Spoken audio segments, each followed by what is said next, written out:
Bench করে রাখবে, আর যেগুলো থেকে বাঙালি খারাপ প্লেয়ার তাদেরকে হচ্ছে নামাই দিবে, এরকম কথা।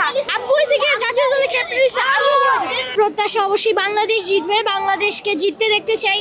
বাংলাদেশ যেন প্রতিবারের মতো শেষ মুহূর্তে যে গা ছেড়ে না দেয় এবং যেন প্রতিটা মুহূর্তে একই স্পিরিট দিয়ে খেলে। খুবই ভালো, টিভিতে বসে দেখা আর মাঠে বসে দেখা পুরাই ভিন্ন এক্সপিরিয়েন্স।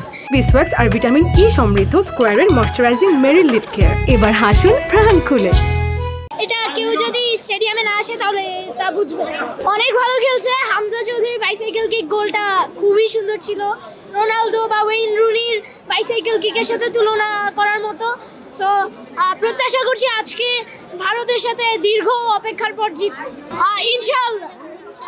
জোড়া গোল বা 3টা গোলও করতে পারে, 3-1 প্রত্যাশা। আমি হোপ করতেছি বাংলাদেশ জিতবে, কারণ বাংলাদেশের হামজা আছে এবং ভুয়ান আছে, এবং হামজার যে ডিফেন্স এবং অ্যাটাকিংও সেই কয়েকদিন আগে ভালো ছিল। যে বাইসাইকেল কিকটা মারছিল সেটা অসাধারণ ছিল। আই হোপ বাংলাদেশ জিতবে। প্রথমত হয়েছে গিয়ে বাংলাদেশের ম্যাচ লুজ করার কারণে হয়েছে গিয়ে ওদের কোচ, যেটা অনেক খারাপ। আল্লাহ জানে কেমনে আনছে, বেস্ট প্লেয়ারদেরকে বেঞ্চ করে রাখবে, আর যেগুলো থেকে বাঙালি খারাপ প্লেয়ার তাদেরকে হচ্ছে নামাই দিবে, এরকম কথা। লাস্ট মোমেন্টে এসে গিয়ে ভালো প্লেয়ার দেয় আর আমরা গোল খাইছি, এটাই ভালো লাগে।